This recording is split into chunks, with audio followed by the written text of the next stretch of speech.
Bismillahirrahmanirrahim. Bismillahirrahmanirrahim. Alhamdulillahirabbil alamin. Wa bihi nasta'in ala umuri dunya waddin. Wassalatu wassalamu ala sayyidina Muhammad wa ala alihi wa sahbihi ajma'in. Subhanaka la ilma lana illa ma 'allamtana innaka antal alimul hakim. Rabbi shrah li sadri wa yassir li amri wahlul 'uqdatam min lisani yafqahu qawli. Rabbi yassir wa la tu'assir ya karim. Rabbi tammim bil khair. Allahumma salli ala sayyidina Muhammadin an-nur al-mudhhibi lisyani bi nurih wa ala alihi fi kulli lamhatin wa nafasin 'adada ma wasi'ahu ilmullah. Thumma amma ba'd. Assalamualaikum warahmatullahi taala wabarakatuh. Sidang pendengar yang dirahmati Allah Subhanahu wa taala, alhamdulillah, bersyukur kita kehadrat Allah Subhanahu wa taala. Kita dipertemukan oleh Allah Subhanahu wa taala pada malam yang sangat bermakna, iaitu malam nisfu Sya'ban, yang mana merupakan malam daripada malam-malam yang istimewa di dalam Islam. Alhamdulillah. Sebelum kita mula, tuan-tuan, okey ke suara? Kalau ada suara yang tak jelas, mohon bagi tahu ya. Dan saya mohon juga kepada tuan-tuan supaya sama-sama kita share live ini supaya manfaatnya dapat disebarkan dengan lebih luas, insya-Allah. Waalaikumsalam. Suara clear ya? Sebab takutkan kita dah pergi jauh, tiba-tiba suara tak dengar kan? Kalau ada yang tak clear, bagi tahu ya. Sidang pendengar yang dirahmati Allah Subhanahu wa taala. Jadi syukur kita kehadrat Allah Subhanahu wa taala dipertemukan oleh Allah Subhanahu wa taala dalam malam daripada malam nisfu Sya'ban, yang merupakan malam yang sangat istimewa, yang Nabi sebut malam dimustajabkan doa. Seperti mana yang disebutkan oleh Al-Imam Asy-Syafi'i rahimahullahu taala anhu, yang mana kata Imam Syafi'i, balaghani, telah disampaikan kepadaku, telah diceritakan kepadaku bahawa ada 5 malam yang merupakan malam mustajabnya doa, diperkenankan doa oleh Allah Subhanahu wa taala. Yang pertama, kata Imam Syafi'i, ialah malam Jumaat. Malam Jumaat adalah merupakan malam yang dimustajabkan doa oleh Allah Subhanahu wa taala. Walaupun malam-malam yang lain pun dimustajabkan doa, kerana Allah Subhanahu wa taala berfirman, qala rabbukum ud'uni astajib lakum, mintalah kepadaku nescaya aku akan perkenankan. Tetapi kata Imam Syafi'i, 5 malam ini merupakan malam yang istimewa, yang mana doa tidak akan ditolak oleh Allah Subhanahu wa taala. Pertama adalah malam Jumaat, yang kedua adalah malam awal Rajab, malam pertama bulan Rajab. Yang ketiga adalah malam nisfu Sya'ban, iaitu malam hari ini adalah merupakan malam yang sangat istimewa, malam yang akan diperkenankan oleh Allah Subhanahu wa taala doa-doa orang yang meminta. Bahkan Sayyidatina Aisyah radhiyallahu taala anha meriwayatkan bagaimana Rasulullah sallallahu alaihi wasallam pada malam nisfu Sya'ban, baginda akan berdoa sujud dalam keadaan yang terlalu lama. Sehingga kan Sayyidatina Aisyah kata apa? Aku risau Nabi SAW ni dah tak ada dah. Sebab sujud yang terlalu lama, tak bangkit-bangkit. Nabi berdoa, memohon, memuji kepada Allah Subhanahu wa taala. Akhirnya Sayyidatina Aisyah buat apa? Digerakkan kaki Nabi, sebab dia risau Nabi SAW dah meninggal dunia. Nabi pun gerakkan kaki. Kata Aisyah, barulah lega hati aku. Aku ingatkan Rasulullah dah tak ada. Rupanya Rasulullah sujud terlalu lama, memohon, berdoa, merayu kepada Allah Subhanahu wa taala. Jadi tuan-tuan, malam nisfu Sya'ban adalah malam yang sangat bermakna, seperti mana yang diriwayatkan oleh Imam Ibnu Majah, dan begitu juga diriwayatkan oleh Ibnu Hibban di dalam sahihnya, dengan kata Nabi sallallahu alaihi wasallam, yattali'u Allahu ila jami'i khalqihi lailatan nisfi min Sya'ban. Kata Nabi SAW, hadis ini adalah hadis yang berada pada martabat yang sahih. Sebab tu kita kena faham, sana adanya kitab-kitab sahih yang lain. Ada Sahih Bukhari, adalah kitab sahih yang paling tinggi. Bawah Sahih Al-Bukhari ada Sahih Muslim. Bawah daripada Sahih Muslim ada beberapa sahih yang lain. Antaranya Al-Mustadrak ala Sahihain, Al-Hakim. Imam Al-Hakim, beliau mengarang kitab Al-Mustadrak ala Sahihain.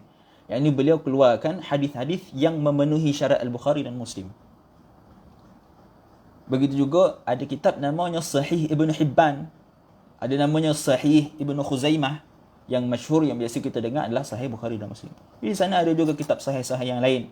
Walaupun kitab-kitab sahih yang lain itu masih ada hadis-hadis yang dipertikaikan. Maknanya hadis-hadis ini tidaklah seperti Sahih Bukhari yang kesemuanya ataupun sangat kurang orang yang mempertikaikan. Hampir tiada orang yang mempertikaikan hadis-hadis yang terdapat di dalam Sahih Al-Bukhari dan Sahih Muslim. Bahkan Al-Imam Al-Bukhari, kalau diriwayatkan hadis mu'allaq pun dalam Sahih Al-Bukhari, dia menjadi hadis yang kuat. Kerana Al-Imam Al-Bukhari meletakkan riwayat yang cukup ketat dalam meriwayatkan hadis seperti mana yang telah kita sebut sebelum ini. Sedang pendengar yang dirahmati Allah Subhanahu wa taala. Jadi kata Nabi SAW dalam hadis yang diriwayatkan oleh Ibn Hibban dalam sahihnya, "Yattali'u Allah ila jami' khalqihi lailatan nisfi min Sya'ban." Allah Subhanahu wa taala akan memerhati. Yattali'u ni apa? Meneliti.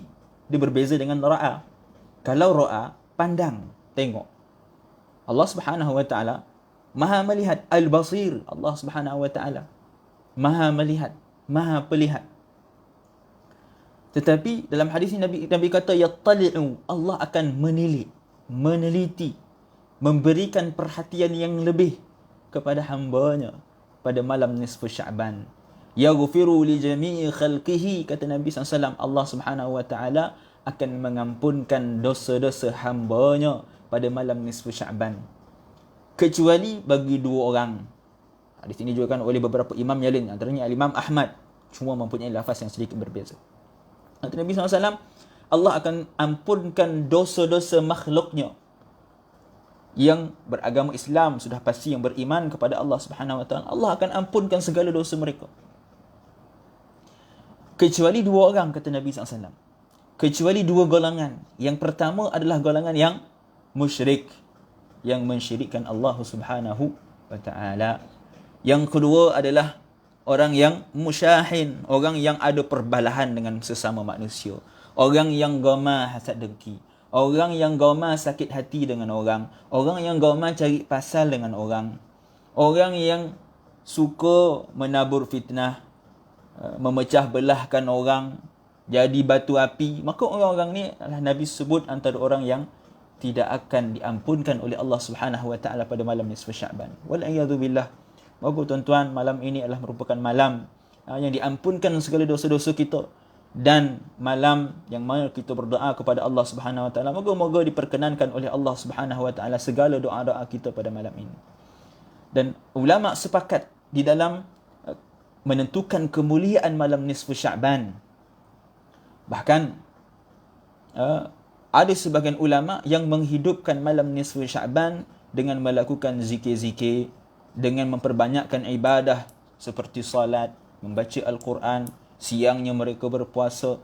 Maka ini antara sunnah, antara amalan-amalan yang dilaksanakan oleh tabi'in seperti Makhul dan beberapa tabi'in yang lain yang berada di Syam terutamanya. Begitu juga dengan tabi'in yang lain. Cuma tabi'in di Syam, mereka lebih tertumpu kepada melaksanakan ataupun menghidupkan malam nisfu Sya'ban dengan melaksanakan ibadah secara berjamaah. Dan ulama ataupun tabi'in yang berada di Hijaz, mereka menganjurkan untuk melaksanakan ibadah secara bersendirian, bukan secara berjamaah. Maka itu berlaku khilaf di kalangan umat Islam sendiri, di kalangan para tabi'in sendiri, di dalam menentukan sama ada menghidupkan malam nisfu Sya'ban dengan melaksanakan ibadah secara berjamaah ataupun secara bersendirian. Ala kulli hal, mereka sepakat tentang kemuliaan malam nisfu Sya'ban dan kelebihan dengan kita menghidupkan amalan pada malam nisfu Sya'ban. Antara amalan kebaikan pada malam nisfu Sya'ban itu adalah dengan kita mendengar hadis-hadis Nabi sallallahu alaihi wasallam.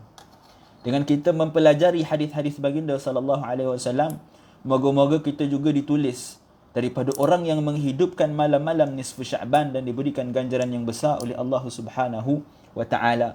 Seperti mana disebutkan oleh Nabi sallallahu alaihi wasallam kepada Sayyidina Abu Dzar Al-Ghifari radhiyallahu taala anhu dengan kata Nabi sallallahu alaihi wasallam, ya Aba Dzarrin, wahai Abu Dzar, kata Nabi sallallahu alaihi wasallam, li an taghdu fata'allama ayatan min kitabillahi khairul laka min an tusalliya 100 raka'ah.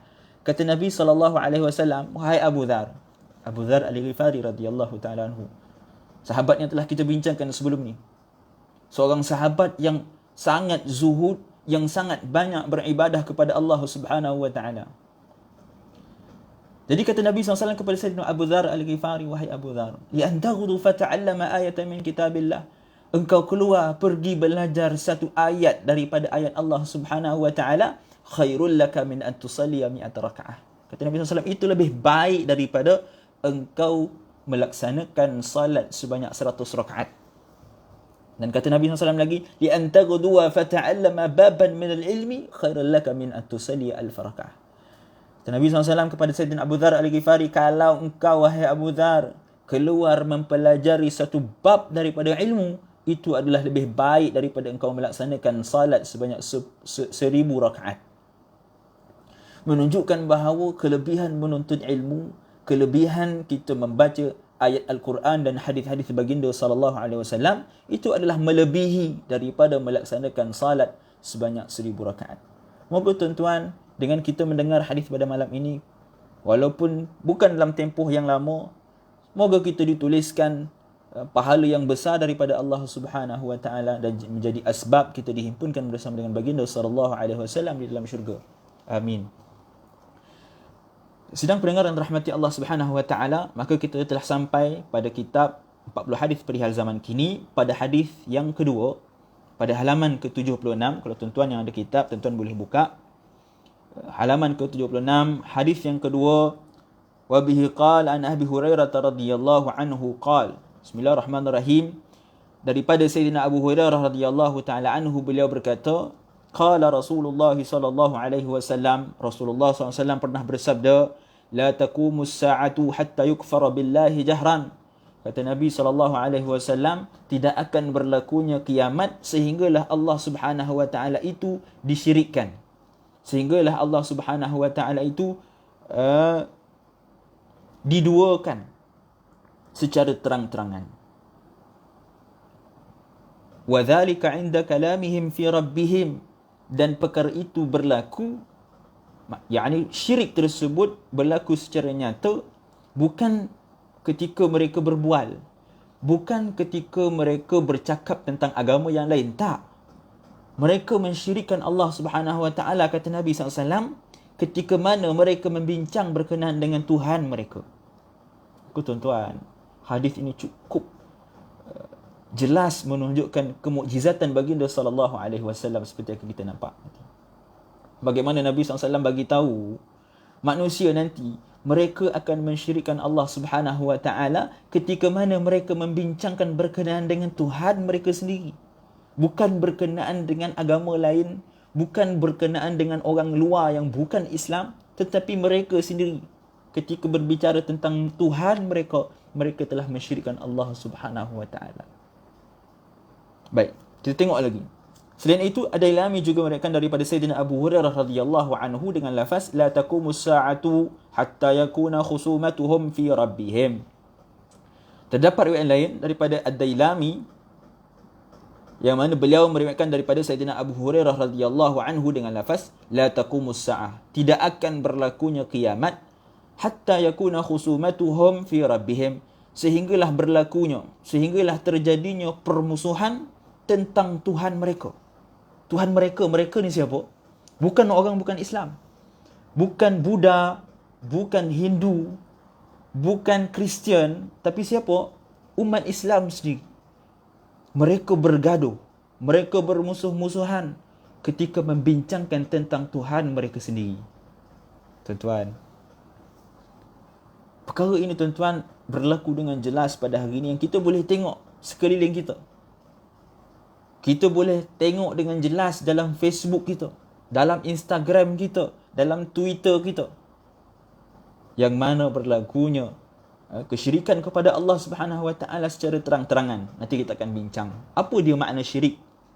Adakah syirik bermaksud dengan menduakan Allah Subhanahu Wa Taala semata-mata, ataupun ada syirik-syirik lain yang kita tak sedar tapi perkara itu adalah merupakan perkara yang syirik kepada Allah Subhanahu Wa Taala. Kemudian saya katakan, yakni saya di sini adalah As-Said Abdul Aziz bin Siddiq Al-Ghumari, kata beliau, hadis ini diriwayatkan oleh Ibn Sa'ad di dalam tabaqatnya, yakni tabaqat Ibn Sa'ad pada jilid ke-6 halaman 113, dan Ad-Darimi dalam kitab Ar-Raddu 'ala al-Jahmiyah. Al-Imam Ad-Darimi beliau ada mengarang kitab Ar-Raddu 'ala al-Jahmiyah. Rad ke atas golongan al-Jahmiyah, golongan yang menafikan sifat Allah Subhanahu Wa Taala, pada halaman ke-261, daripada Muhammad bin Al-Hanafiyah. Siapa dia Muhammad bin Al-Hanafiyah? Muhammad bin Al-Hanafiyah ini, beliau adalah merupakan anak kepada Sayyidina Ali karamullahi wajhahu wa alaihi salam. Sayyidina Ali disebut sebagai alaihi salam. Mungkin ada orang tanya, Ustaz, kenapa Sayyidina Ali dinisbahkan kepada alaihi salam? Bukankah alaihi salam itu untuk para nabi? Ustaz ni Syiah ke? Sebab menisbahkan alaihi salam kepada Sayyidina Ali. Saya katakan bahawa orang pertama yang menisbahkan, yang menggunakan alaihi salam kepada Sayyidina Ali adalah Al-Imam Al-Bukhari rahimahullahu ta'ala anhu di dalam sahihnya. Jadi kalau kita nak kata orang yang mengatakan alaihi salam kepada Sayyidina Ali, yakni bila disebut Sayyidina Ali dengan sebutan alaihi salam itu Syiah, maka Al-Imam Al-Bukhari adalah orang yang pertama dia kena syiahkan. Begitu juga dengan para ulama yang seterusnya. Antaranya Sayyid Muhammad bin Alawi Al-Maliki. Bila kita buka kitab Madha fi Sya'ban, beliau juga menisbahkan Ali, Sayyidina Ali kepada alaihi salam, yakni selamat ke atas beliau, yakni Sayyidina Ali karamullahi wajhah. Jadi alaihi salam di sini bukanlah bermakna kita mengatakan bahawa Sayyidina Ali itu nabi, tak. Hasya lillah. Jauh sekali. Beliau adalah merupakan sahabiyun jalil, ya, beliau sahabat Rasulullah. Beliau bukan nabi, beliau adalah sahabat Rasulullah. Beliau juga merupakan sepupu kepada Rasulullah SAW. Tapi kenapa ulama menisbahkan alaihi salam kepada beliau? Penisbahan alaihi salam kepada beliau dilakukan kerana pada zaman tersebut berlakunya penghinaan ke atas Sayyidina Ali karamullahi wajhah oleh golongan Nawasib. Golongan Nawasib ni apa? Golongan yang membenci Sayyidina Ali karamullahi wajhah. Bahkan diriwayatkan mereka akan menghina Sayyidina Ali dalam khutbah-khutbah Jumaat. Dalam khutbah Jumaat, ketika berkhutbah, mereka akan menyebut, menghina Sayyidina Ali karamullahi wajhah. Lalu kerana itu, Al-Imam Al-Bukhari dan beberapa ulama lain meletakkan doa selepas menyebutkan Sayyidina Ali sebagai alaihi salam, mengangkat kedudukan Sayyidina Ali yang telah dihina pada ketika itu. Baik. Jadi Muhammad bin Ali Al-Hanafiyah ataupun Muhammad bin Al-Hanafiyah ini adalah merupakan anak kepada Sayyidina Ali karamullahi wajhah. Beliau adalah anak yang lain ibu, adik-beradik bersama dengan Hasan dan Husain, tetapi lain ibu. Sayyidina Hasan dan Husain adalah anak kepada Sayyidina Ali dan ibunya adalah Sayyidatina Fatimah radhiyallahu ta'ala anha, anak kepada Rasulullah sallallahu alaihi wasallam. Adapun Muhammad bin Al-Hanafiyah, beliau ini adalah merupakan anak kepada Sayyidina Ali, tapi ibunya berbeza. Ibunya adalah Khawlah binti Ja'far Al-Hanafiyah. Oleh itu dinisbahkan nama beliau sebagai Muhammad bin Al-Hanafiyah, yang nisbah daripada nama ibunya.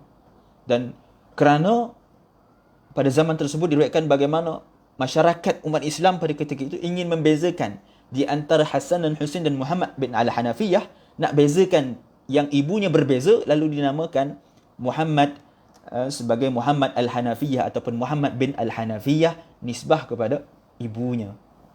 Jadi Muhammad bin Al-Hanafiyah ini nama sebenar beliau apa?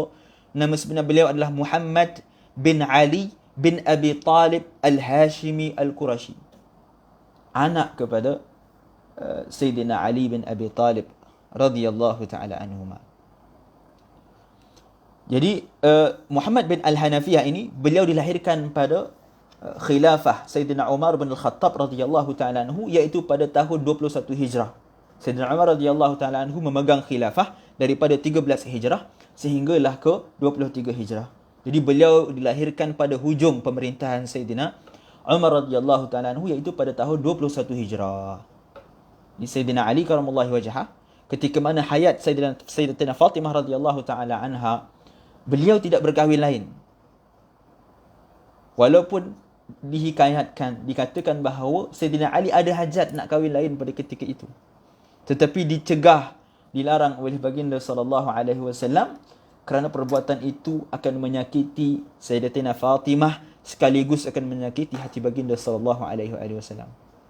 Maka tuan-tuan, dalam peristiwa ini pun kita dapat manfaat yang cukup besar tentang kahwin lebih daripada satu. Sayyidina Ali, beliau tidak menduakan Sayyidatina Fatimah. Kenapa? Kerana akan menyakiti hati Sayyidatina Fatimah. Dan menyakiti hati Sayyidatina Fatimah itu adalah menyakiti hati Rasulullah sallallahu alaihi wasallam. Oleh itu Sayyidina Ali berkahwin dengan Khawlah ini adalah selepas kewafatan Sayyidatina Fatimah radhiyallahu taala anha. Jadi apabila lahirnya Muhammad bin Al-Hanafiyah, beliau dinamakan sebagai Muhammad, mengambil keberkatan daripada nama baginda sallallahu alaihi wasallam. Kerana Sayyidina Ali pernah bertanya kepada baginda sallallahu alaihi wasallam, "Ya Rasulullah, boleh tak aku namakan kepada anak aku dengan namamu wahai Rasulullah, yang ini nama Muhammad, dan aku juga ingin memberikan kepadanya gelaran dengan gelaranmu iaitu Abul Qasim?" Nabi menjawab, "Ya, silakan." Nabi SAW memberi keizinan kepada Sayyidina Ali untuk menamakan anaknya dengan nama Muhammad dan diberi gelaran sebagai Abul Qasim, iaitu gelaran baginda sallallahu alaihi wasallam. Walaupun ada hadis yang mengatakan la sammu bismi wala taknu bi kunyati. Ada hadis yang mengatakan bahawa Nabi SAW kata, namakanlah dengan namaku tapi jangan diberikan kunyah, gelaran seperti mana gelaranku. Dan ini gelaran Nabi antaranya adalah Abul Qasim. Jadi ada hadis yang mana Nabi melarang untuk meletak gelaran yang sama dengan gelaran baginda sallallahu alaihi wasallam. Namun kata ulama, larangan ini hanya terpakai ketika hayat baginda sallallahu alaihi wasallam. Kenapa? Kerana tak nak nanti bila sahabat panggil Abul Qasim, panggil orang lain, tapi nanti Nabi berpaling, seolah-olah Nabi rasa macam dipanggil dia. Oleh kerana itu dilarang untuk menggunakan gelaran yang sama dengan baginda sallallahu alaihi wasallam ketika baginda masih hayat, yakni ketika baginda masih hidup. Adapun setelah baginda wafat, maka kata ulama dibenarkan untuk kita menamakan anak-anak kita dengan nama Nabi Muhammad sallallahu alaihi wasallam dan diberikan gelaran seperti mana gelaran baginda sallallahu alaihi wasallam, antaranya Abul Qasim. Jadi Muhammad bin Al-Hanafiyah ini, beliau adalah merupakan seorang tabi'in. Beliau bukan sahabat. Kenapa? Kerana beliau tidak sempat bertemu dengan Rasulullah SAW. Beliau dilahirkan pada 21 Hijrah. Sedangkan Nabi SAW wafat pada tahun 11 Hijrah. Jarak yang panjang, jauh di antara kewafatan Rasulullah dan kelahiran Muhammad bin Al-Hanafiyah. Lalu beliau merupakan seorang tabi'in. Kerana syarat untuk digelarkan seseorang itu sebagai sahabah, dia mestilah yang pertama bertemu dengan Rasulullah SAW. Jadi Muhammad bin Al-Hanafiyah ini, beliau tidak sempat bertemu dengan Rasulullah. Lalu beliau adalah tabi'in. Apa maksud tabi'in? Tabi'in adalah orang yang berjumpa dengan sahabat. Apa maksud tabi'in? Tabi'in adalah orang yang dia tak sempat berjumpa dengan sahabat, tapi dia sempat berjumpa dengan tabi'in. Maka itu nama dia tabi'in. Muhammad bin Al-Hanafiyah, beliau seorang tabi'in. Walaupun beliau tidak sempat bertemu dengan Rasulullah SAW, tapi beliau banyak meriwayatkan hadis daripada bapanya, yakni Sayyidina Ali karamallahu wajhah wa alaihi salam. Bahkan Ibnu Ziyad mengatakan bahawa tak adalah orang yang lebih banyak meriwayatkan hadis daripada Sayyidina Ali melebihi daripada Muhammad bin Al-Hanafiyah. Jadi Muhammad bin Al-Hanafiyah adalah antara orang yang paling banyak meriwayatkan hadis daripada bapanya, yakni Sayyidina Ali karamallahu wajhah. Muhammad bin Al-Hanafiyah ni tuan-tuan, beliau merupakan anak yang memang dilatih oleh Sayyidina Ali sebagai pejuang. Dilatih sebagai tentera yang memang hebat, tentera yang memang berkualiti, bukan tentera yang biasa. Memang dilatih untuk menjadi tentera yang hebat. Bahkan nanti kita akan tengok bagaimana Muhammad bin Al-Hanafiyah, beliau mengalahkan dua orang utusan Rom yang dihantar pada khilafah Sayyidina Muawiyah. Ini pada pemerintahan Sayyidina Muawiyah, kerajaan Rom, mereka menghantar dua orang lelaki yang gagah perkasa. Hantar ke bertemu dengan khalifah ini Muawiyah pada ketika itu. Dia kata, ada tak orang kau yang boleh challenge dengan orang aku ni, kata dia. Sebab apa? Raja Rom ni nak bagi tahu orang dia hebat. Orang dia besar, orang dia kuat. Ada ke orang boleh challenge dengan orang aku ni? Kata Raja Rom. Dia hantar dua orang. Yang seorang berbadan tinggi, tegap, sasa. Yang seorang lagi kuat, perkasa. Jadi dua orang ni dihantar bertemu dengan Sayyidina Muawiyah dengan seorang lagi utusannya. Jadi kata kerajaan Rom, utusan ni kata kerajaan Rom hantar dua orang ni. Dia kata ada tak orang yang boleh challenge dia? Jadi Muawiyah pada ketika itu pun bertanya kepada Sayyidina Amr bin al-As. Wahai Amr bin al-As, ada tak orang yang boleh challenge dua orang kerajaan Rom ni? Kok kita tak hantar orang? Malulah kita. Malulah kerajaan Islam. Nanti kita akan dipandang enteng oleh kerajaan Rom dan kerajaan-kerajaan yang lain. Jadi Sayyidina Amr bin al-As kata apa? Bagi aku, untuk yang tinggi dan perkasa ini, bahkan lebih besar daripada orang Rom ni ada. Namanya adalah Qais bin Sa'ad bin Ubadah. Beliau ni seorang lelaki yang sangat gagah, yang sangat tinggi dan berbadan besar. Bahkan diriwayatkan ketika mana dia bertemu antara Qais bin Ibn Sa'ad ini dengan wakil daripada Rom tersebut, bila dipakaikan seluar Qais bin Sa'ad ini, seluar itu sampai pada parat dada tentera Rom yang dihantar oleh kerajaan Rom itu. Menunjukkan tinggi dan besarnya Qais bin Sa'ad bin Ubadah ini. Dan kata Sayyidina Amr bin al-As lagi, untuk yang kuat ada dua orang daripada kalangan umat Islam yang gagah perkasa, yang memang hebat. Yang pertama adalah Muhammad bin al-Hanafiyah, yang kedua adalah Abdullah bin Zubair bin al-Awam. Dua orang lelaki yang cukup masyhur tentang kehebatan mereka. Abdullah bin Zubair, kalau kita baca sirah ada tuan-tuan, bagaimana beliau boleh menewaskan puluhan musuh berseorangan. Bahkan dikatakan bahawa Abdullah bin Zubair ni dia turun daripada kuda, dia tak melompat, dia turun macam biasa. Hebat dan tinggi dan besarnya Sayyidina Abdullah bin Zubair. Ada dua orang yang dicadangkan oleh Amr bin al-As untuk melawan dengan wakil daripada Rom ni. Yang pertama adalah Muhammad bin al-Hanafiyah dan Abdullah bin Zubair. Tetapi Sayyidina Muawiyah memilih Muhammad al-Hanafiyah. Kerana kata dia Muhammad bin al-Hanafiyah ni lebih dekat dengan kita. Dia lebih gagah perkasa. Lalu dipanggil Muhammad bin al-Hanafiyah. Walaupun pada mulanya Sayyidina Muawiyah dan Amr bin al-As, mereka risau kalau Muhammad bin al-Hanafiyah ini tak nak terima. Sebab Muhammad bin al-Hanafiyah ini beliau berketurunan mulia. Keturunan daripada Sayyidina Ali karamullahi wajhah. Beliau juga orang yang kuat beribadah kepada Allah, mempunyai kedudukan yang tinggi di sisi masyarakat. Tetapi kata Sayyidina Muawiyah, tak apa. Sebab aku yakin Muhammad bin al-Hanafiyah ini demi untuk menegakkan keagungan Islam, dia sudah pasti akan keluar. Akan datang untuk melawan wakil daripada Rom ini. Jadi bila diberitahu kepada Muhammad bin al-Hanafiyah, Muhammad bin al-Hanafiyah pun datang untuk melawan dengan wakil daripada Rom. Sehingga ada kisah bagaimana Muhammad bin al-Hanafiyah dengan wakil Rom yang perkasa ni, dia lawan dua orang. Macam mana perlawanan dia? Seorang duduk, seorang berdiri. Bila yang berdiri, dia akan mengangkat yang duduk. Yang bila tukar pula yang kedua, yang berdiri akan angkat yang duduk. Dia ada dua kali. Mula-mula seorang duduk, tukar. Yang seorang berdiri, lagi seorang duduk. Jadi pada awalnya, Muhammad bin al-Hanafiyah berdiri. Yang wakil daripada Rom ni dia duduk. Muhammad bin al-Hanafiyah angkat wakil daripada Rom ni dengan sangat mudah. Dia angkat dan letak balik. Menunjukkan kuatnya Muhammad bin al-Hanafiyah. Kemudian apabila tiba turn wakil daripada Rom untuk mengangkat Muhammad bin al-Hanafiyah, yakni Muhammad bin al-Hanafiyah duduk, wakil daripada Rom ni berdiri. Bila dia nak angkat, dia tak mampu nak mengangkat Muhammad bin al-Hanafiyah. Gagah dan perkasanya Muhammad bin al-Hanafiyah. Dan diriwayatkan juga bagaimana Muhammad bin al-Hanafiyah ni dalam peperangan bersama dengan ayahnya Sayyidina Ali karamallahu wajhah. Muhammad bin al-Hanafiyah, dia akan duduk di belah tepi. Dia sebagai wing kita sebut. Kalau dalam bola, kita ada wing. Dia bersedia daripada tepi, dia akan menyerang daripada tepi. Sedangkan Hasan dan Hussein bersama dengan Sayyidina Ali, duduk bersama dengan Ali. Bila duduk dengan khalifah, duduk dengan Sayyidina Ali, dia tak pergi berperang dengan banyak. Dia akan pertahankan Sayyidina Ali. Tengok musuh yang datang, dia akan tewaskan. Tetapi Muhammad bin Hanafiyah, dia naik atas. Dia pergi berperang, dia melawan. Sebab perkasa dan hebatnya Muhammad bin al-Hanafiyah. Ada orang tanya dengan dia, wahai Muhammad bin Hanafiyah, kenapa Hasan dan Hussein duduk dengan Sayyidina Ali bila perang? engkau dihantar untuk naik ke atas. Sedangkan kau juga adalah merupakan anak kepada Sayyidina Ali. Kan? Soalan ni kononnya nak membangkitkan kemarahan Muhammad bin Hanafiyah ataupun cemburunya Muhammad bin Hanafiyah. Tapi Muhammad bin Hanafiyah ni dia tak cemburu. Dia kata apa? Dia kata Hasan dan Husain itu seolah-olah mata kepada ayahku yang Sayyidina Ali.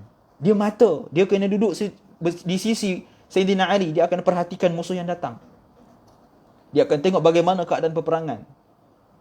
Sebaliknya aku adalah sebagai tangan, seumpama tangan kepada Sayyidina Ali. Yang ini aku adalah tangan yang akan menebas musuh-musuh. Yang akan menewaskan musuh-musuh yang datang. Maka ini hebatnya Sayyidina Muhammad bin Al-Hanafiyah. Jadi Muhammad bin Al-Hanafiyah, kita kembali kepada kitab kita, diriwayatkan oleh Ad-Darimi dan Ibnu Sa'ad daripada Muhammad bin Al-Hanafiyah. Hadis yang kita sebutkan tadi, yang ini hadis yang daripada Sayyidina Abu Hurairah ini juga diriwayatkan oleh Ibnu Sa'ad dan Ad-Darimi di dalam kitab mereka daripada Muhammad bin Al-Hanafiyah, yang ini bukan daripada Sayyidina Abu Hurairah, daripada Rasulullah. Hadis yang kita baca tadi daripada Sayyidina Abu Hurairah daripada Rasulullah. Yang ini hadis yang diucapkan oleh baginda sallallahu alaihi wasallam.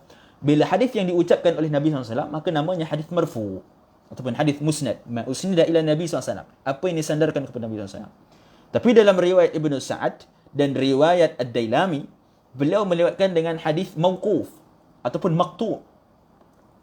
Kerana Muhammad bin Al-Hanafiyah adalah merupakan seorang tabi'in. Beliau bukan sahabat. Kalau sahabah namanya hadis mauquf. Tapi kalau tabi'in namanya hadis maqtu'. Muhammad bin Al-Hanafiyah beliau seorang tabi'in dan beliau mengungkapkan, menyatakan perkataan la tadhhabu dunya hatta takuna khusumatun nasu fi rabbihim. Kata Muhammad bin Al-Hanafiyah, dunia ini tidak akan musnah sehinggalah terjadinya permusuhan di antara manusia tentang Tuhan mereka. Makna yang hampir sama dengan hadis yang kita bacakan sebelum ini. Cuma dalam riwayat ini diriwayatkan sendiri oleh Muhammad bin Al-Hanafiyah tanpa menisbahkan kepada baginda sallallahu alaihi wasallam. Cuma kita dah bincang sebelum ini bagaimana sekiranya terdapat hadis yang berkenaan dengan la majal lirra'i, hadis yang menceritakan tentang perkara yang tidak boleh dipikirkan oleh akal, maka hadis itu akan berada pada martabat marfu', akan berada martabat seolah-olah baginda yang sebut. Sebab mustahil Muhammad bin Al-Hanafiyah tahu apa akan berlaku pada akhir zaman, apa yang akan terjadi pada kemudian hari. Beliau bukan Rasulullah, tapi beliau mengatakan seolah-olah beliau tahu apa akan berlaku kemudian hari. Yang ini manusia akan bergaduh tentang Tuhan mereka. Jadi perkataan ini bermakna perkataan yang diambil daripada Rasulullah SAW, yang daripada ayahnya Sayyidina Ali ataupun daripada sahabatnya lain daripada Rasulullah SAW. Walaupun beliau tak sebut dengan jelas Nabi SAW bersabda, beliau tak sebut. Beliau mengungkapkan hadis tersebut seolah-olah beliau yang menyebutkan hadis itu. Beliau yang menyampaikan hadis itu. Beliau yang mengucapkan perkataan itu. Tapi kata ulama, hukum dia adalah hukum marfu'.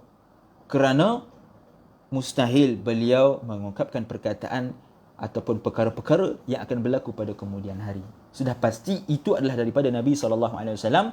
Cuma beliau tidak nisbahkan kepada Rasulullah. Kenapa? Kemungkinan. Ini kata ulama. Seperti mana kita dah sebut sebelum ini.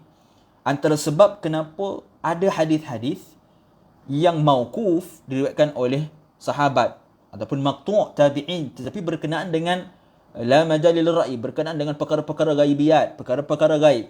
Kenapa tidak dinisbahkan kepada Rasulullah? Kata Said Abdul Aziz bin Siddiq Al-Ghumari, kerana masyarakat umat Islam pada ketika itu mereka dah faham dah. Kalau ada hadis berkenaan dengan perkara gaib, berkenaan dengan mukjizat misalnya, maka itu sudah pasti daripada Rasulullah SAW. Maka tak perlu sebut pun, dia orang dah tahu dah daripada Rasulullah. Oleh kerana itu mereka ada kalanya tak sebut ataupun tidak jelaskan tentang siapa yang menyebutkan perkataan tersebut. Sebab orang semua dah faham dah itu memang daripada Rasulullah SAW. Baik. Kemudian Ad-Darimi juga meriwayatkan daripada beliau, yakni daripada Muhammad bin Al-Hanafiyah dengan lafaz yang berbeza, iaitu dengan lafaz innama tahliku hadhihi al-ummah idza takallamat fi rabbiha. Sesungguhnya umat ini akan musnah apabila mereka mula berbicara berkenaan Tuhan mereka. Musnah di sini maksud dia apa? Kalau kita faham dengan hadis-hadis sebelum ini, musnah di sini adalah berlakunya kiamat. Tidak akan berlakunya kiamat sehinggalah manusia bergaduh tentang Tuhan mereka sendiri. umat Islam duk bergaduh tentang Tuhan mereka. Kata Said Abdul Aziz, hadis ini mempunyai hukum hadis al-marfu'. Seperti mana kita sebutkan sebelum ini, walaupun Ad-Dailami dan Ibnu Sa'ad berikan daripada Muhammad bin Hanafiyah, itu kalau nak ikutkan hukum dia adalah maqtu'. Kerana Muhammad bin Al-Hanafiyah bukan sahabat. Dia seorang tabi'in. Tetapi kata Said Abdul Aziz, hukum ni adalah hukum marfu'. Kerana hadis ini adalah hadis yang la majalil lirra'i. Dan hadis umpama ini tidak akan dinyatakan melalui pandangan peribadi. Seperti mana kita sebut, mustahil Muhammad bin Hanafiyah mengatakan pandangan peribadi beliau tentang perkara ghaib ataupun perkara yang akan berlaku. Sudah pasti itu daripada Rasulullah sallallahu alaihi wasallam. Maka hadis ini menjadi syahid, penyokong kepada hadis bab. Hadis bab ni apa? Hadis yang kita tengah bincang, hadis kedua sebelum ini. Hakikatnya apa yang dikhabarkan oleh baginda ini telah pun berlaku apabila tersebarnya fahaman asyuyu'iyah. Kata Said Abdul Aziz, apa yang Nabi SAW bagi tahu dalam hadis ini telah pun berlaku bila tersebarnya fahaman syuyu'iyah. Syuyu'iyah ni apa? Pemahaman komunisme, pemahaman etis, pemahaman liberalisme, pemahaman yang menyekutukan Allah Subhanahu wa taala di negara-negara Islam. Maka fahaman ini telah disebarkan di seluruh pelosok negara Islam. Sama ada di sekolah, universiti maupun parti politik. Ini kita dapat lihat dengan jelas. Terutamanya zaman sekarang kalau kita lihat di Malaysia, pahaman-pahaman ini banyak disebarkan di universiti-universiti. Mungkin tuan-tuan tidak perasan sebab kita tak borak dengan anak kita, kita tak tanya dengan anak-anak kita. Tapi kalau orang yang belajar di universiti, mereka akan tahu adanya golongan-golongan ini di universiti yang cuba menyebarkan dakwah, menyebarkan fahaman ideologi mereka yang mendakwa kononnya Tuhan itu tak ada. Ini etis. Mengajak berdebat sehinggalah akhirnya orang yang kalah, umat Islam akan kalah mengaku bahawa tiada ada Tuhan. Maka benda ini berlaku. Dia timbulkan persoalan, dia panggil, dia ajak kita borak-borak. Kemudian dia akan tanya soalan-soalan yang pelik-pelik. Sehingga akhirnya kita menjadi ragu-ragu tentang akidah kita. Kita boleh menjadi ragu-ragu tentang keimanan kita, tauhid kita kepada Allah Subhanahu wa taala. Jadi tuan-tuan, pada tahun sekitar 1982 telah berlakunya fahaman etis di universiti-universiti di Jazair, di Jazirah. Begitu juga di Mesir. Pernah dihikayatkan bagaimana fahaman ini disebarkan di sekolah-sekolah. Cikgu-cikgu datang masuk dalam sekolah di fahaman etis. Berfahaman bahawa Tuhan itu tidak wujud. Alam ini terjadi dengan semula jadinya. Dia masuk dalam sekolah, dia sebarkan dakwah-dakwah tersebut. Begitu juga yang berlaku di Morocco pada tahun 1981 di Ma'aridil Kutub, pesta buku. Pada tahun tersebut pesta buku dianjurkan di Fes, di Universiti Muhammad bin Abdullah. Pada hari ini Ma'arid diadakan di Casablanca. Tapi pada zaman tersebut Ma'arid, pesta buku dilakukan di Universiti Muhammad bin Abdullah di Fes. Jadi bila berlaku pesta buku tersebut, mereka telah menyebarkan kitab-kitab mereka dalam pesta buku tersebut. Bahkan mereka mengajak berdebat umat Islam di Morocco pada ketika itu, dia ajak berdebat. Dia tanya soalan sehingga umat Islam pada ketika itu tak mampu nak jawab. Maka ini yang disebutkan antara tanda-tanda yang mana Nabi SAW bagi tahu bahawa mereka akan bergaduh, akan mensyirikkan Allah Subhanahu wa taala secara jelas. Maka kemunculan etis, tuan-tuan, dah wujud semenjak pada tamadun Greek lagi dah. Dengan munculnya beberapa tokoh mereka seperti Diagoras of Melos, begitu juga Epicurus. Mereka hanya berpegang kepada logik akal semata-mata. Etis ni dia tak guna dalil, dia tak percaya kepada dalil, dia tak percaya pada Quran, dia tak berpegang kepada mana-mana agama. Mereka mempercayai bahawa alam ini terjadi dengan sendirinya. Kita sebut dalam istilah bahasa Arabnya berbagai istilah, antaranya al-mulhid, orang yang tidak beriman dengan Allah, tidak beriman dengan pencipta. Bagi mereka alam ini terjadi dengan sendirinya, seperti Big Bang dan beberapa perkara lain yang mereka cuba tonjolkan. Jadi kefahaman ini disambung delegasinya oleh Karl Marx. Karl Marx ini orang tokoh yang cukup terkenal, merupakan tokoh sosialis dan kapitalis. Beliau mendakwa bahawa setiap agama yang wujud dalam dunia ini perlu dimusnahkan, kata dia. Sebab apa? Supaya manusia menjadi Tuhan. Dia kata Tuhan ini adalah ciptaan manusia. Dia kata Tuhan itu tak wujud. Tuhan ini dicipta oleh manusia. Jadi macam mana kita nak musnahkan Tuhan ni? Dia kata kita kena musnahkan agama. Sebab agama mempercayai, mengimani akan kewujudannya Tuhan. Jadi dia kata kita kena musnahkan agama. Barulah pada ketika itu manusia akan jadi Tuhan, kata dia. Dan setelah itu muncul lagi beberapa golongan ateis moden yang mana mereka mendakwa bahawa manusia menciptakan Tuhan dan Tuhan yang menciptakan manusia. Bahkan lebih parah lagi, lebih teruk lagi, Karen Armstrong, seorang pemikir ateis. Dia kata apa? Pemikiran ateis yang moden mengatakan bahawa Tuhan belum mati. Maka adalah menjadi tugas manusia yang rasional untuk membunuh Tuhan, kata dia. Ini golongan etis. Peliknya pemikiran etis. Dia kata Tuhan belum mati. Jadi manusia kena berusaha, kena cuba untuk bunuh Tuhan supaya Tuhan itu mati. Begitu juga slogan New Atheism, yang mana mereka kata apa? Tiada syurga, tiada neraka, yang ada hanya sains. Jadi ini golongan etis yang dia tak percaya kepada syurga, tak percaya kepada neraka, tak percaya kepada perkara-perkara samiyat, perkara ghaibiat. Mereka hanya berpandukan kepada sains.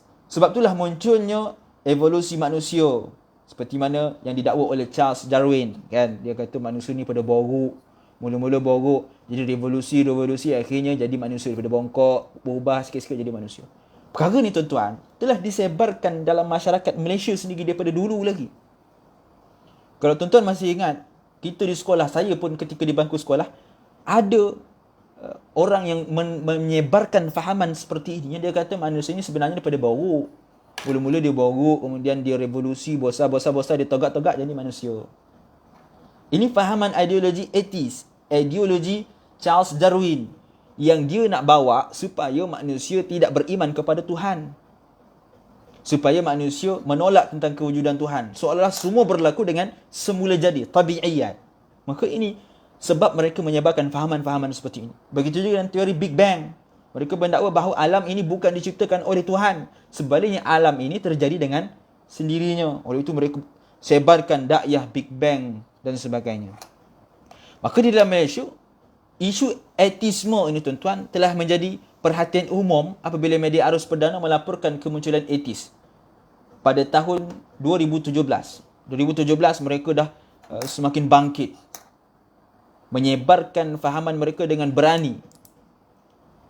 Sebahagian besar daripada kelompok etis ni tuan-tuan, mereka adalah daripada kalangan anak muda Muslim sendiri. Mereka menggelar diri mereka sebagai ex-Muslim. Maka ini yang kita khawatiri.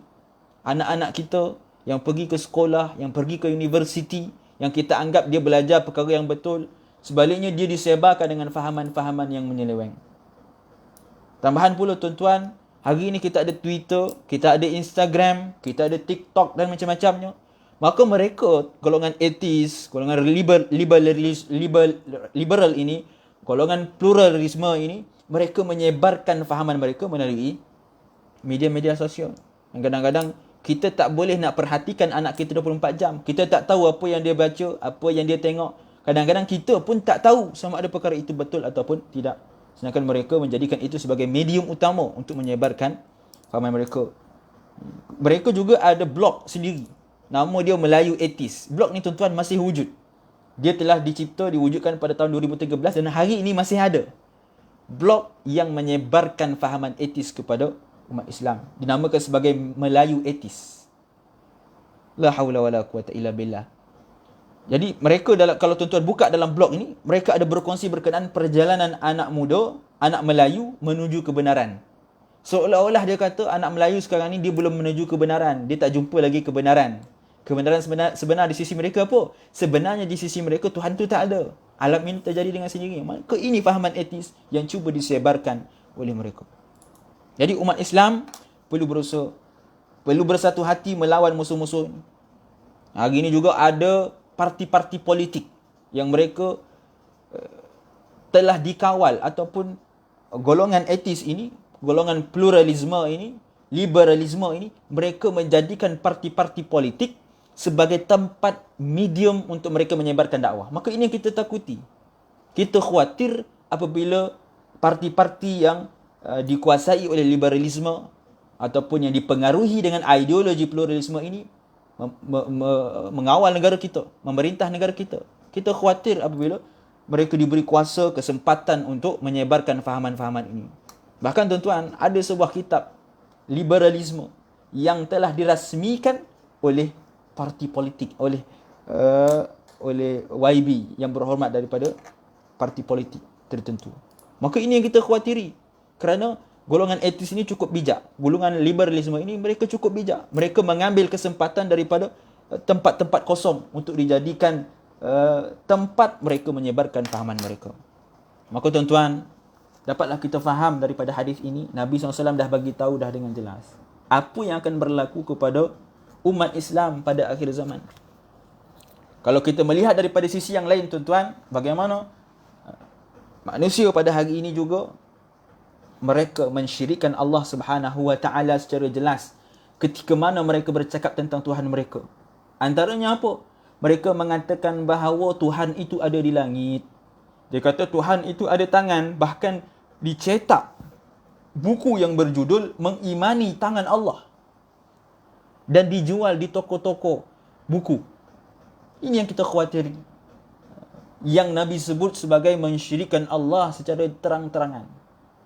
Menisbahkan perkara yang tidak layak bagi Allah Subhanahu wa taala. Untuk kita kena faham makna syirik ni apa? Syirik ni ada dua. Yang pertama, syirik mensyirikkan makhluk dengan Allah. Yang kedua, mensyirikkan Allah dengan makhluk. Mensyirikkan makhluk dengan Allah tu maksud dia apa? Menganggap bahawa ada manusia yang memberi kesan, ada manusia yang memberi bekas dengan kudrah mereka. Ataupun mereka mendakwa ada manusia yang boleh menentukan sesuatu. Ataupun manusia yang menyembah manusia. Maka ini namanya mensyirikkan manusia dengan Allah. Menduakan Allah, mengatakan bahawa manusia itu seumpama Tuhan misalnya. Ataupun manusia itu menyembah patung misalnya, maka itu mensyirikkan makhluk dengan Allah. Dia cipta patung, dia kata itu Tuhan dia, maka itu syirik, kerana dia menduakan, mengatakan bahawa patung itu sama seperti Tuhan. Dan yang kedua adalah mensyirikkan Allah Subhanahu wa taala dengan mensyirikkan Allah dengan makhluk. Maksud dia apa?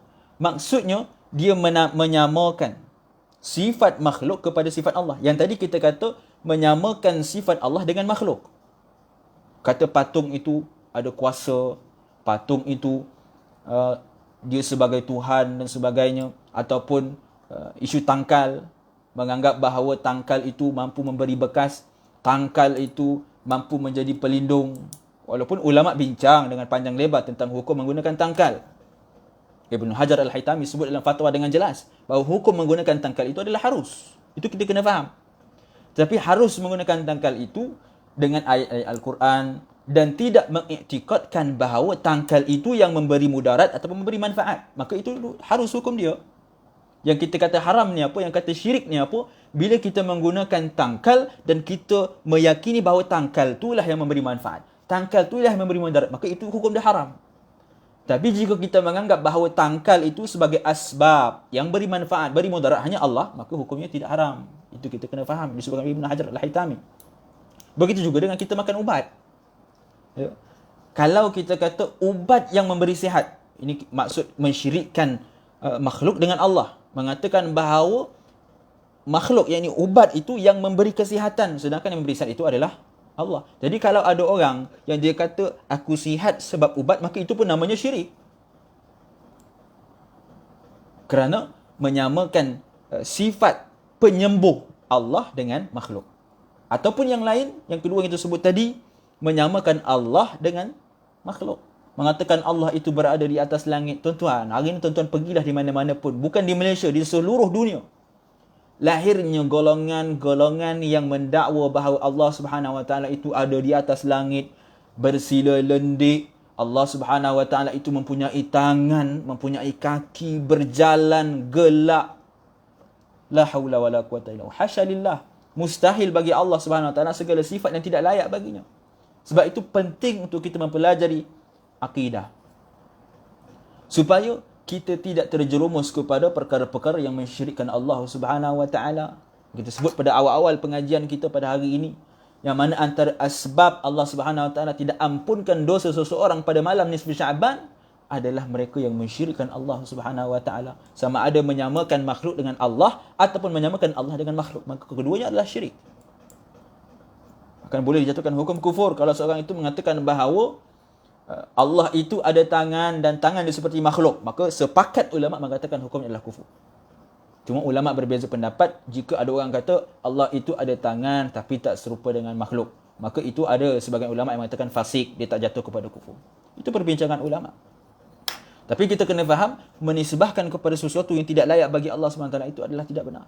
Laisa kamitslihi syai'un wa huwas samiul basir. Allah itu tidak akan serupa dengan makhluk dari apa segi sekalipun. Tak boleh kita kata Allah Subhanahu Wa Taala itu ada tangan. Kenapa? Kerana tangan itu sifat makhluk.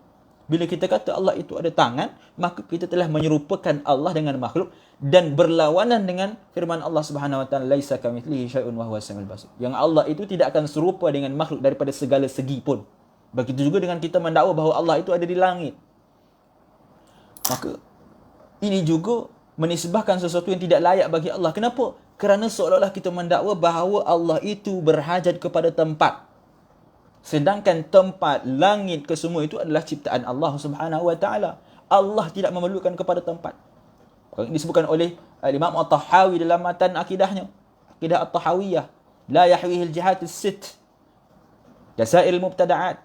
Mana Allah Subhanahu Wa Taala itu tidak menempat daripada jihah yang 6, daripada arah yang 6. Seperti mana makhluk. Kerana Allah itu, dialah yang menciptakan makhluk. Dialah yang menciptakan arah. Jadi dia tidak memerlukan kepada arah. Allahu ghaniyun 'anil 'alamin. Allah itu maha kaya dan tidak memerlukan kepada sesuatu apapun.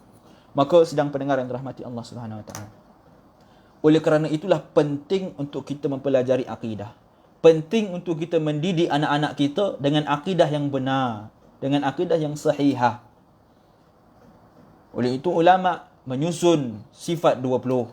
Sifat 20 ni tuan-tuan merupakan silibus yang amat penting untuk kita pelajari. Bahkan boleh jatuh hukum wajib. Sebab apa? Supaya kita tidak menisbahkan kepada Allah Subhanahu Wa Taala segala sifat yang tidak layak bagi Allah Subhanahu Wa Taala. Kaedah menyatakan lil wasailul hukmul maqasid. Wasilah itu bergantung kepada tujuan utama. Apa tujuan kita belajar sifat 20? Supaya untuk menyucikan Allah Subhanahu Wa Taala daripada segala sifat yang tidak layak bagi Allah Subhanahu Wa Taala. Maka itu antara tujuan kita mempelajari sifat 20. Itu kita penting untuk kita faham sifat 20 supaya kita tidak menisbahkan satu sifat yang tidak layak bagi Allah Subhanahu Wa Taala dan sekaligus perkara tersebut boleh menyebabkan membawa syirik kepada Allah Subhanahu Wa Taala wal iyad billah. Maka sidang pendengar yang dirahmati Allah Subhanahu Wa Taala, daripada hadis ini tuan-tuan, kita dapat lihat dengan jelas hari ini. Tuan-tuan bukalah Facebook, tuan-tuan bukalah YouTube, tuan-tuan akan lihat adanya golongan-golongan yang mendakwa Allah itu ada tangan. Saya pernah pergi di sebuah masjid di Perak.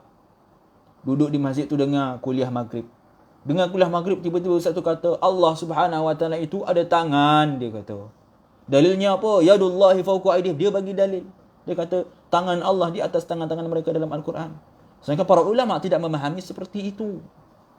Yadullahi fawqa aydihim itu ulama tak faham yadun tersebut dengan tangan. Itu panjang perbincangannya dalam akidah. Jadi tuan-tuan, untuk kita mengelak menjauhkan daripada terjerumus ke dalam apa yang disebutkan oleh Nabi SAW dalam hadis ini, yakni mensyirikkan Allah secara terang-terangan, sama ada di masjid, di sekolah, di universiti dan di mana pun, kita perlu mempelajari ilmu akidah yang benar, mempelajari ilmu akidah ahli sunnati wal jamaah, supaya nanti bila kita pergi ke masjid, kita pergi ke universiti, bila kita diganggu iman kita oleh orang-orang etis, oleh orang-orang liberalisme, kita dapat pertahankan iman kita. Kita dapat menjawab setiap persoalan yang dilontarkan oleh golongan-golongan yang ingin menyesatkan umat Islam. Mudah-mudahan tuan-tuan, kita diberikan kekuatan oleh Allah Subhanahu Wa Taala untuk terus berada di dalam akidah yang benar, insya-Allah. Wallahu a'lam tuan-tuan, cukuplah sekadar itu. Maka malam ini tuan-tuan, sebelum kita berakhir, perbanyakkanlah berdoa kepada Allah Subhanahu Wa Taala, memohon kepada Allah Subhanahu Wa Taala dipermudahkan segala urusan, dan moga-moga segala doa kita pada malam ini dan akan diampunkan oleh Allah Subhanahu Wa Taala. InsyaAllah kita akan sambung lagi pada sesi akan datang jika diberi izin oleh Allah Subhanahu Wa Taala. Saya mohon maaf jika ada terlanjur kata dan tersalah bicara. Yang baik itu datang daripada Allah Subhanahu Wa Taala, kurang dalam hal itu datang daripada diri saya sendiri. Hakikatnya keduanya datang daripada Allah Subhanahu Wa Taala. Wal afu minkum. Assalamualaikum warahmatullahi taala wabarakatuh.